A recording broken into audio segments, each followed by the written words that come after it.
Igbo ndị ọma ndị na-ege anyị ntị, na ebe ntụgharị gị nke ụbọchị taa, onye ozi nke Chineke Dr. David Jeremiah ga-aga n'iru ịkụziri anyị ozizi ihe nke isiokwu ya bụ onye okenye nke nọ n'ọnọdụ ngharịpụ.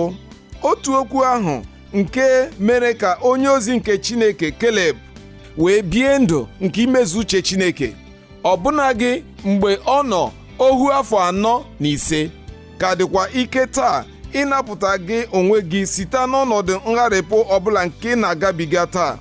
Ugbu a gee ntị dịka ị na-eme nke a, ka onye nwe anyị gọzie gị n'aha Jizọs, amen.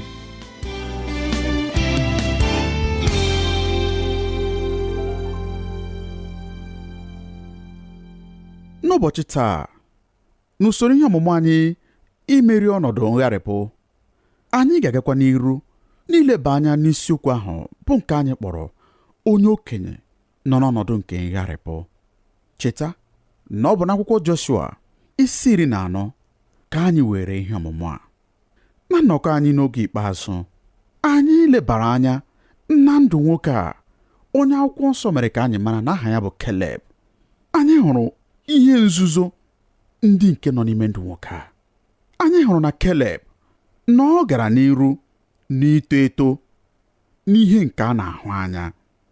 Ugbu a, n'ịgakwa n'iru n'ụfọdụ ihe nzuzo a ndị anyị pụrụ ịmụta na ndụ Caleb, anyị ga-ahụ ihe nke abụọ. Ihe nke abụọ nke m ga-achọ iwepụtara anyị site n'ime ndụ Caleb bụ na Caleb mere okenye n'ụzọ dị mma n'ihi na ọ gara n'iru n'ito eto na nghọta ya. Ọ ga-amasị m ka ị soro m jee n'ahịrị nke 12 nke isi nke 14 nke akwụkwọ Joshua. Joshua isi 14 ahịrị nke 12. Ahịrị nke 12 siri otu a: achọkwara m ka icheta ugbu a na Caleb nọ 85 afọ. Ọ bụkwa n'ezie na maara na ị maara akụkọ a nke ọma. Ọ na-asị otu a: ma ugbu a, nye m ugwu a nke Jehova kwuru okwu banyere ya n'ụbọchị ahụ, n'ihi na ị nụrụ n'ụbọchị ahụ na ndị Anak nọ n'ebe ahụ, n'obodo dị ukwuu nke e wusiri ike. Eleghị anya, Jehova ga-anọnyere m ga-anapụkwa ha ala ha dịka Jehova kwuru. Ị hụrụ nke a? 85 ma Caleb chọkwara ka enye ya ịma aka n'iru nke kachasị ukwuu nke ọ pụrụ inwe. Ugbu a ka m chetara gị ihe ole na ole. Nke mbụ, ndị ikom niile ndị nke ọzọ ndị e nyere ọlụ iwere ala Kenan n'agha bụrụ ndị ntorobịa. Caleb kachasịkwa ha niile abụ okenye. Kedu ka anyị si mara nke a? Ọ dị mma. Akwụkwọ nsọ mere ka anyị mara na ha dị naanị ndị ikom abụọ ndị sitere n'Ijipt pụta, ndị gafere ọzara ahụ, n'ihi na Chineke mere ka ndị ọgbọ ha niile ahụ, ndị jụrụ Chineke, ndị jụrụ ikwenye okwu Chineke na Kadesh Benaya, bụrụ ndị nwụsịrị anwụsị n'ọzara. Ya mere, naanị ndị okenye abụọ ndị sitere na nke a pụta bụ Joshua na Caleb. Ọ bụ n'ihi nke a mere a pụrụ m ịgwa gị na n'etiti ndị ikom niile ndị e nyere ịma aka n'iru iwere ala Kenan, Caleb kachasị abụ okenye. Ndị nke ọzọ bụrụ ndị ntorobịa, ndị bụrụ ụmụntakịrị mgbe a nọrọ na Kadesh Benai. Ma ugbu a lekwa nwoke a, onye kachasị abụ onye okenye, onye kachasị aka nka n'ime ha niile, ka ọ na-achọ ka enye ya ọlụ nke kachasị adị ike. Caleb chọrọ ugwu. Ọ bụghị ugwu efu, nwanne m. Nke a bụ ugwu ebe ndị dimkpa, ndị Nefelim, ụmụ Anak nọ, ndị ahụ ụmụ Izrel sịrị na ha dị ka igurube n'anya ha. Ọ bụ ndị a mere ka egwu tụọ ndị otu Joshua na Caleb, mmadụ 10 ndị nke ọzọ n'akwụkwọ ọnụọgụgụ isi 13, nke mekwere ka ha kwenye na ha apụghị ịbanye n'ime ala nke Chineke kwere ha na nkwa, ma ya fọkwa ibi n'ime ala ahụ, n'ihi na ha sịrị na e nwere ndị Nefelim, ndị dimkpa, ụmụ Anak n'ala ahụ. Ma Caleb na-asụ ugbu a, biko, ọ bụ nke a ka m ga-ewere. Nke a bụ ịma aka n'iru nke m onwe m chọrọ. Ọ bụ ọlụ a ka m ga-ewere. Nye m ugwu a, ugwu a nke mmadụ niile sịrị na ndị dimkpa Nefelim, ndị dimkpa ụmụ Anak, na ọ bụ ebe ahụ ka ha nọ. Nye m ugwu a, ọ bụ nke a ka m chọrọ. Ọ bụ Keleb bụ ya kachasị abụ okenye, ọ bụ ya kachasị aka nka n'ime ha niile, ma ọ rịọkwara ọlụ nke kachasị adị ike. Ọ bụ n'ihi gịnị? Ọ bụ n'ihi na ọ ka dị na njikere iche ihe ịma aka niile dị iche iche iru n'ime ndụ ya. Keleb gara n'iru ito eto na nghọta ya nakwa n'echiche uche ya. Ọ nwụbeghị n'ụbụrụ ya. Ọtụtụ ndị mmadụ dị ndụ taa, ma ha nwụọ n'ime ụbụrụ ha. Ma Keleb ka nwere ebumnobi. Ọ ka nwekwara ọhụ. Ọ chọkwara ịchụgide ọhụ ya rue n'ọgwụgwụ. Ọ dịghị mgbe ọ bụla o ruru ọ sị, apụghị m ime dịka m nara eme na mbụ. Kama n'ime echiche uche ya, n'ime nghọta ya na n'ime akọ na uche ya, o kwenyere na ruekwa mgbe niile Chineke na-anọnyere ya, na ọ pụrụ imezu ihe ọbụla nke Chineke tinyere n'aka ya. Achọrọ m ka ị soro m laghachi n'akwụkwọ Joshua isi 13 n'ahịrị nke mbụ, ka anyị chọpụta ihe nke a na-egosipụta. N'ebe a gwara anyị na ọbụnadị n'ọnwụ Joshua enwere ọtụtụ ala ndị ha na-ewerebeghị n'agha. Achọrọ m ka ịhụta nke a. Gee ntị, ọ sị, ma Joshua ghọrọ agadi, ụbọchị ndụ ya na-agwụ. Jehova wee sị ya, ị ghọwo agadi, ụbọchị ndụ gị na-agwụ, ma ala nke riri nne nke ukwuu fọdụrụ inweta. Ha alụzubeghị ọlụ ha. Ndị ntorobịa ndị a, ndị ọ bụ ọlụ ha ibu agha ma nweta ala ndị a, alụbeghị ọlụ dịrị ha. N'ezie, apụrụ m inye gị asambodo nke ihe nlụpụta ha. Soro m tụgharịa n'ahịrị nke 13 nke akwụkwọ Joshua isi 13. Ọ na-asị otu a: ma ụmụ Izrel anapụghị ndị Geshua na ndị Makat ala ha. Geshua na Makat wee biri n'etiti ụmụ Izrel ruo taa. Ihe a gwara ha mee, nke bụkwa ihe ha kwesịrị ime, bụ ịbanye n'ime ala ahụ ma chụpụkwa ndị bi n'ime ya, nọdụkwa n'ala ahụ dịka ndị nwe ya ugbu a. Ahịrị nke 13 na-agwa anyị na ha emebeghị nke a ruo ugbu a. Ngwa, achọkwara m ka ịhụta ahịrị nke 63 nke isi 15. Ọ na-asị otu a: ma ndị Jebus, ndị bi na Jerusalem, ụmụ Juda apụghị ịnapụ ha ala ha. Ndị Jebus wee biri n'etiti ụmụ Juda n'ime Jerusalem ruo taa. Ị na-ahụ nke a? Ha pụrụ gị ịchụpụ ndị Jebus. Ha alụzughị ọlụ ha n'ebe ahụ. Sorokwa m ugbu a hụta ahịrị 10 nke isi nke 16. Joshua isi 16 ahịrị nke 10. Ọ na-asị otu a: ma ha anapụghị ndị Kenan, ndị bi na Gaza ala ha. Ndị Kenan wee biri n'etiti Ifraim ruo taa, ghọọ ndị na-efe ofufe oru. Ugbu a hụtakwa ahịrị 12 nke isi nke 17. Joshua isi 17 ahịrị nke 12. Ọ na-asị otu a: ma ụmụ Manase apụghị ịnapụ ndị bi n'obodo ahụ ala ha, ma ndị Kenan jisiri ike ibiri n'ala ahụ. Hụtakwa ugbu a ahịrị 16 ruekwa na nke 18 nke isi nke 17. Joshua isi 17 ahịrị nke 16 rue na nke 18.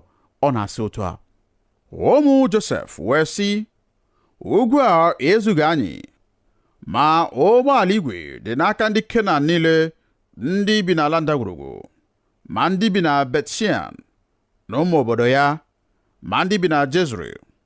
Joshua wee gwa ụmụ Josef bụ Ifraim na Manase okwu sị, ndị bara ụba ka unu bụ, ọ bụkwa ike ukwuu ka unu nwere. Ị gaghị enwe naanị otu ihe ife nza, n'ihi na ugwu ahụ ka ị ga-enwe, n'ihi na oke ọhịa ka ọ bụ. Ị ga-egbutukwa ya, ị ga-enwekwa ọpụpụ ya niile, n'ihi na ị ga-anapụ ndị Kenan ala ha. Ọ bụ ezie na ha nwere ụgbọala igwe, ọ bụkwa ezie na ndị dike ka ha bụ. Ma n'esiokwu, ihe ngụkọ mere ka ọ pụta ihe na ha emeghị otu a. Ha lụzigo ọlụ ha, ha napụghị ndị Kenan ala ahụ. Lee, ụmụ okorobịa ndị a enyere ọlụ ịbanye ma chụpụ ndị bi n'ala ndị a, ma naanị ngụkọ e nwekwara bụ na ha pụrụ gị ime nke a. Ha kụrụ afọ n'ala, ha emezughị ya. Ka m nye gị asambodo nke ngụkọ ọlụ nke Keleb ugbu a. Ngwa soro m jee n'isi nke 15, n'ahịrị nke 14 nakwa nke 15. Joshua isi 15, ahịrị nke 14 na nke 15. Ahụrụ m nke a n'anya nke ukwuu.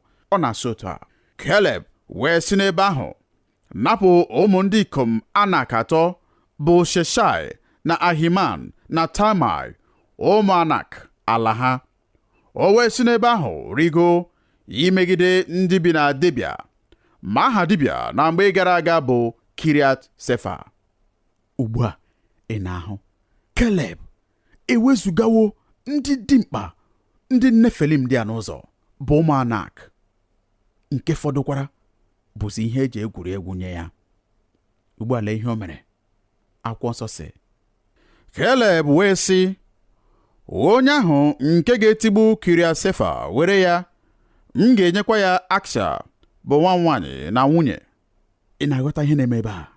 Ihe ọ sịrị ugbu a bụ, ngwa lee anya, ewezugawo m ndị ikom ndị a n'ụzọ, achụpụwo m ha. Aga m agwakwa unu otu ihe: onye ọbụla nke ga-ejekwa ma tigbo Kiriat Sefa, aga m enye ya nwa nwaanyị ka ọ bụrụ nwunye ya. Nke a bụ ụzọ ha siri eme ihe n'oge nke ha. Ọ bụ ezie na anya adịghịkwa eme nke a ugbu a, ma o jiri nke a wulite mmụọ nke ndị otu agha ya ruo na ha meriri ihe niile nke nọrọ gburugburu ha, nke kwesịrị imeri emeri. Mgbe Keleb gbarara 80, o chere ịma aka niile a iru.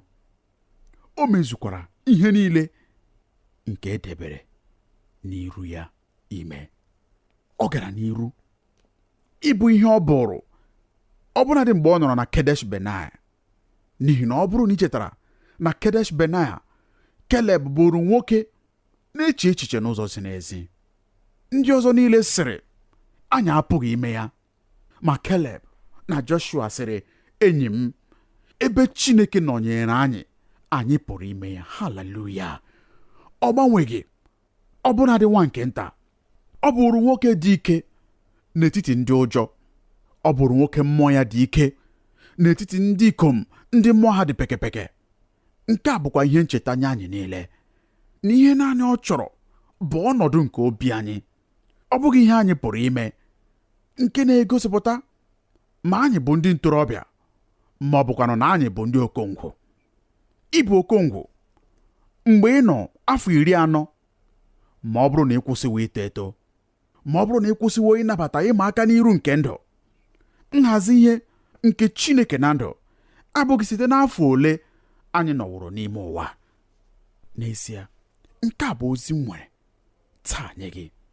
Ọ bụrụ na ị kwụsịwo ito eto n'ime mmụọ gị, ọ bụrụ na ị kwụsịwo ito eto n'echiche gị, ọ bụrụ na ị kwụsịwo ito eto n'ụzọ esi ahụta ịma aka n'iru nke ihe nke ime mmụọ, ọ bụrụ na ị kwụsịwo ito eto n'ụzọ isi ahụta ebumnobi nke Chineke nye ndụ gị, nwanne m nwoke, nwanne m nwaanyị, n'agbanyeghị afọ ole nọ, ọbụnadị ma ọ bụ 30 naanị ka ị nọ, ịghọwo okongwu.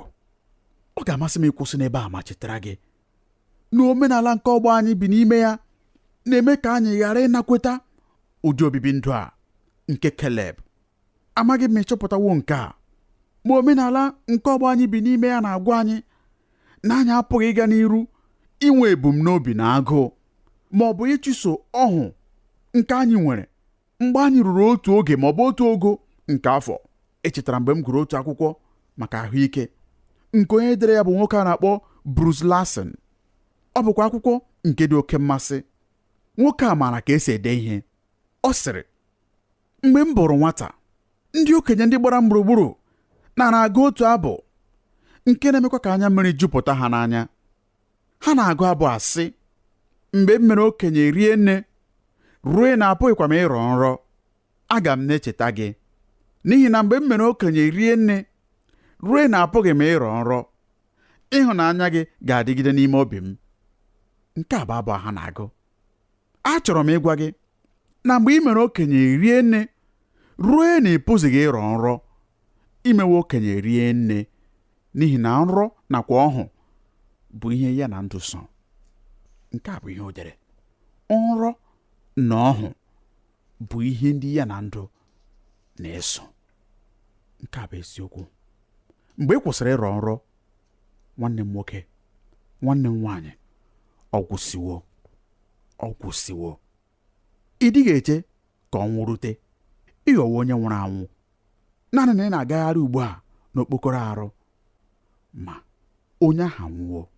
Onye ọbụla kwụsịrị inwe ọhụ na ndụ, onye ọbụla kwụsịrị inwe nrọ nke ebe ọ chọrọ irute na ndụ, o rutewo na njedebe. Ị maara enyi m, amaghị m ebe anyị siri nweta echiche a n'ụzọ na ndụ nke mkpachapụ anya bụ ihe kachasị nke anyị na-ele anya ya. N'ezie, ndụ nke oke mkpachapụ anya abụghị ndụ ma ọlị. Ọ ga-amasị m ịgwa gị nke a, n'agbanyeghị aka ọrụ gị, n'agbanyeghị ihe ị na-eme, ndụ nke oke mkpachapụ anya abụghị ndụ. Ma agbanyeghị nke a na-akụziri anyị malite na mgbe anyị dị ntakịrị ịrọpụta maka ọdịnihu na mkpachapụ anya. Anyị na-eme ihe niile anyị pụrụ ime iji hụta na anyị rọpụtara maka ọdịnihu anyị, iji wezụga ọghọm niile mgbe anyị ga-eru 65. Maka ngwụnọ, n'obodo 3 ebe ndị na-eme ihe ọmụmụ banyere ọnọdụ obibi ndụ n'obodo, ndị a na-akpọ ndị sosiọlọji, mere ihe ọmụmụ ebe ndị mmadụ na-ebi ndụ ogologo oge ruo 100 afọ. Ọtụtụ mgbekwa 120 enweghị ụzọ pụrụ iche eji emeso ndị kara nka. Ọ dịghị ma ọlị. Enweghị ebe obibi arụrụ maka ndị lara ezumike nka, ebe ndị umo gwụsịworo pụrụ ịnọ na-eti epele. Ndị ọka mmụta sosiọlọji, ndị mere ihe ọmụmụ banyere obodo ndị a, chọpụtara na enweghị ihe jikọrọ obodo 3 ndị a na ihe gbasara ọnọdụ nke iru eluigwe, ụdịdị nke ihe oriri, ma ọ bụ ụdịdị nke obibi ndụ. Ma n'ebe 3 ndị a tụrụ anya na ndị bi n'ime ha ga-ebi ndụ ha n'ụzọ onye ọbụla si ebi ndụ, na-enweghị mmeso pụrụ iche maka oke mkpachara anya nke a na-enye ha.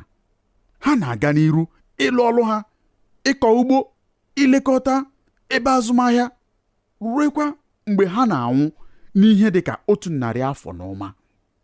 Ekwenyere m n'ezie na ọ bụghị Chineke mepụtara ịka nka. Ọnwụ bụ ụgwọ ọlụ nke nnupụ isi nke mmadụ, ma ịka nka bụ nlọpụta nke mmadụ n'onwe ya. Nke a bụ ihe nwoke a na-akpọ Bruce Larson dere n'akwụkwọ ya nke a kpọrọ There is a lot more to health than not being sick. E nwere ọtụtụ ihe ọzọ nye ndụ na-abụghị naanị nọ na-adaghị ọrịa. Anyị na-amalite ịka nka mgbe anyị kwụsịrị ịrọ nrọ, na mgbe anyị kwụsịrị inwe ebumnobi, mgbe anyị kwụsịrị inwe ọhụ, mgbe anyị kwụsịrị ịnabata ịma aka n'iru nke ndụ. Ọbụnadị mgbe ọ gbara 85, Keleb dịrị ike na-aga n'iru, n'ihi na ọ gara n'iru ito eto n'echiche uche ya. Ọ gakwara n'iru ito eto na nghọta ya. Haleluya! Ugbu a ka m nye gị nke 3. Nke a bụkwa nke kachasị mkpa n'ime ha niile. Nke a bụkwa na ọ bụghị naanị na Keleb gara n'iru ito eto n'ume, ọ bụghịkwa naanị na ọ gara n'iru ito eto n'ihe a na-ahụ anya, ọ bụghịkwa naanị na ọ gara n'iru ito eto na nghọta ya, ma Keleb gakwara n'iru ito eto n'ime mmụọ ya, nakwa n'ihe nke ime mmụọ. Mgbe ọ dịrị 40, Chineke nyere anyị echiche ya banyere Keleb. O nyere anyị ihe ịgba ama, ihe ya onwe ya bụ Chineke maara gbasara Keleb. Nke a na-ebukwa isi. Achọrọ m ka ịhụta ya n'akwụkwọ nsọ gị, ma ọ bụrụ na ọ ga-ekwe, tụgharịa n'akwụkwọ ọnụọgụgụ isi 14 ahịrị nke 24 ọ na-asị otu a: ma oru m Keleb, n'ihi na mmụọ dị iche nọ n'ime ya, n'ihikwa na ọ na-esozu m n'azụ, m ga-emekwa ka ọ baa n'ala ahụ ebe ọ bara, mkpụrụ ya ga-enwetakwa ya. Ị nụrụ nke a? Okwu Chineke sịrị na mgbe Keleb dịrị 40, o jiri obi ya niile so Chineke n'azụ. Ugbu a ọ gbawo 85. Anyị na-anọdụkwa n'isi nke 14 nke akwụkwọ Joshua, ebe ọgụgụ anyị taa. Cheta ebe anyị sitere n'akwụkwọ ọnụọgụgụ isi 14. Ugbu a anyị na-anọ n'akwụkwọ Joshua isi 14. Ọ ga-amasịkwa m ka ị soro m gụọ n'ahịrị nke 8 nke akwụkwọ Joshua isi 14. Cheta na mgbe ọ dịrị 40 na Chineke sịrị na Keleb jiri obi ya niile so ya. Ugbu a n'ebe a n'ahịrị nke 8 nke akwụkwọ Joshua isi 14, mgbe Keleb nọkwa 85, Keleb na-ekwukwa banyere ọnọdụ nke ime mmụọ nke ya onwe ya. Ọ sịkwara otu a: ma ụmụnne m ndị mụ na ha rigoro mere ka obi lọọ ndị Izrel mmiri, ma mụ onwe m sozuru Jehova bụ Chineke m n'azụ. Ị hụrụ? Ya mere anyị nwere ọgbụgba ama nke Chineke nakwa nkwupụta nke Keleb. Ma achọrọ m ka ịhụta ahịrị nke 9. Anyị nwekwara ọgbụgba ama nke Moses. Ọ na-asị otu a: Moses wee ṅụọ iyi n'ụbọchị ahụ sị, ala nke ịzọkwasịrị ụkwụ aghaghị ịbụrụ gị na ụmụ gị ihe nketa ruo mgbe ebighị ebi, n'ihi na isozuwo Jehova bụ Chineke m n'azụ.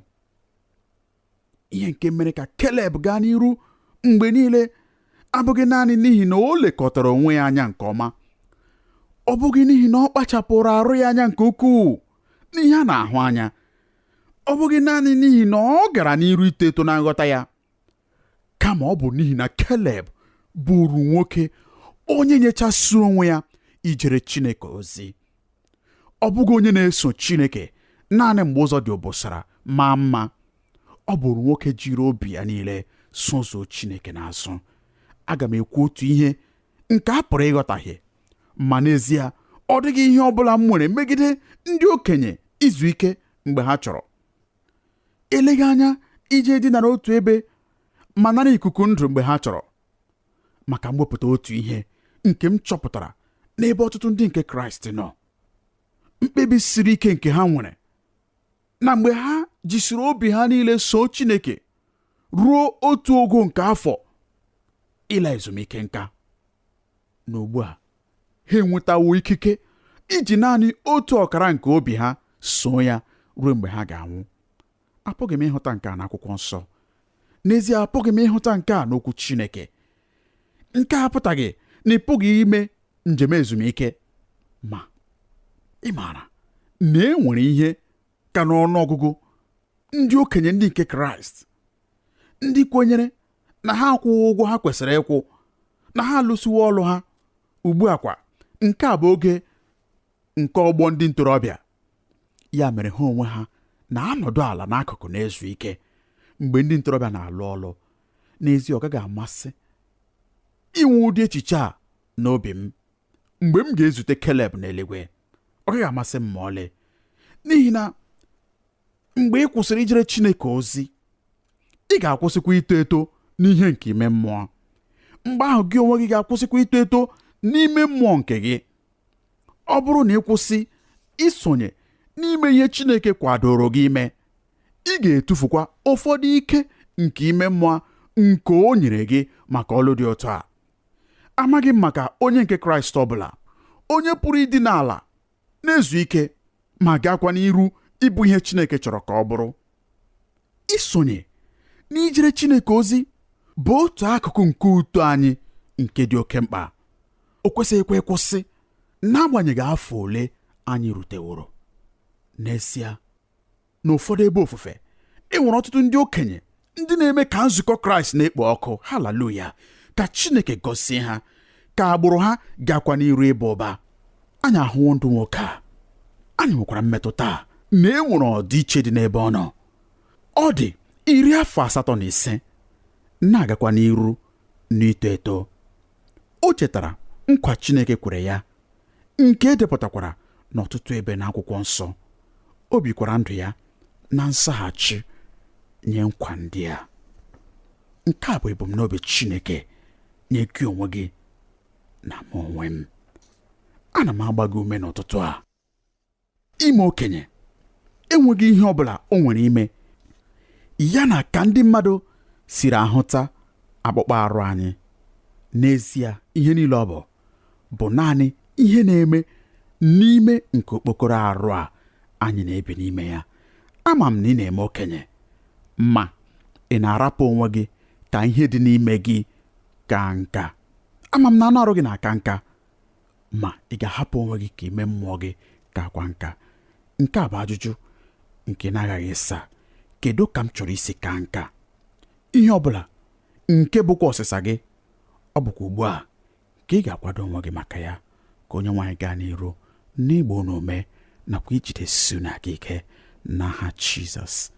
Amen.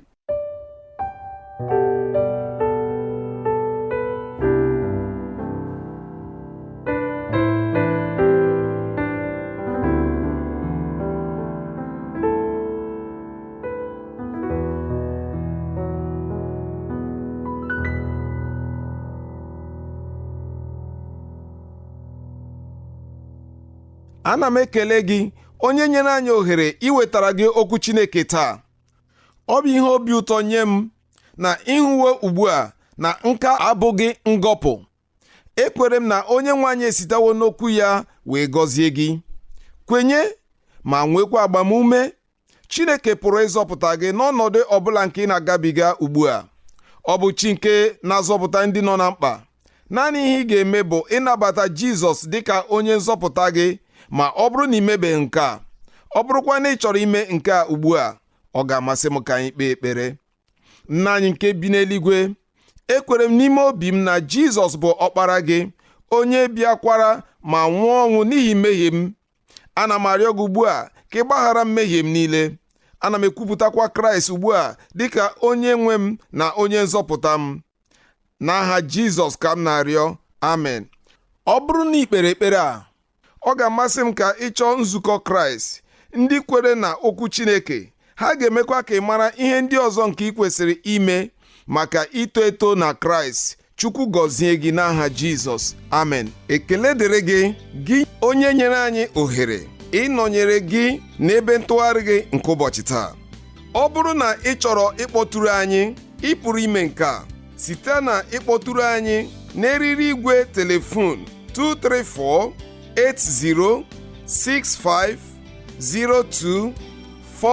234-8060-24477 ma ọ bụkwa site na izitere anyị ozi email na twr2131@yahoo.fr ma ọ bụkwa site na idetara anyị akwụkwọ ozi na Olu Ndị Igbo Radio Elwa, P.O. Box 12540, Aba, Abia steeti nke Nigeria. Ka amara nke Chineke gaa n'iru ịba ụba nye gị n'aha Jizọs, amen.